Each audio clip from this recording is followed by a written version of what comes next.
Congresswoman Nancy Pelosi has joined us, and I have to confess that I ratted on you. I talked about chocolate-covered donuts, but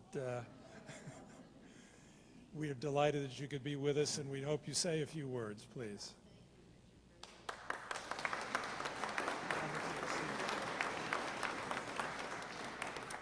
Thank you, Richard. I really didn't come by to speak, but to pay my respects to you for your great leadership for the Institute of Peace. Again, my experience with the Institute is a very positive one. I support their work, both for my many years on the Appropriations Committee, when I got to know Richard. Richard and I are the living proof that in Washington, D.C., you can be on the opposite side of some issues, and you never know what will bring you together. We had our issues on some public policy, and then Richard went over to the Institute, and he just was such a champion for peace and resolution of conflict in advance of conflict, and I became a big fan of him and of the Institute. But Richard, tonight I want to also acknowledge your honorees. Spark Matsunaga, whom I had a privilege to serve in Congress with and had great respect for. I know how much this Institute meant to him. And Jennings Randolph. When I was born, my father was more on the subject than you want to know.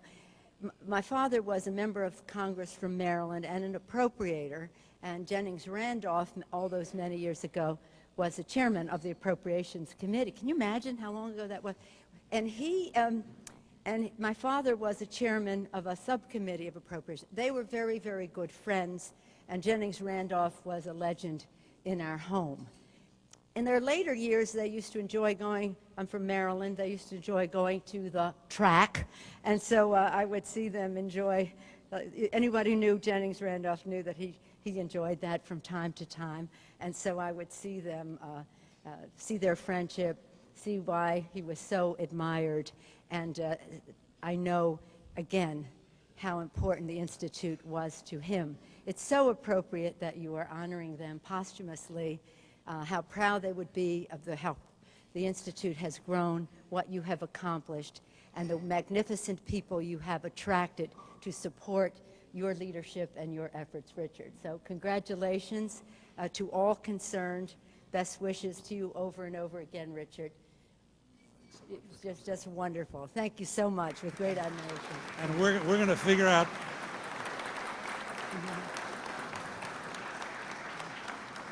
We're still trying to figure out ways of bringing democracy to China, but we'll get there. Right? Thanks so much.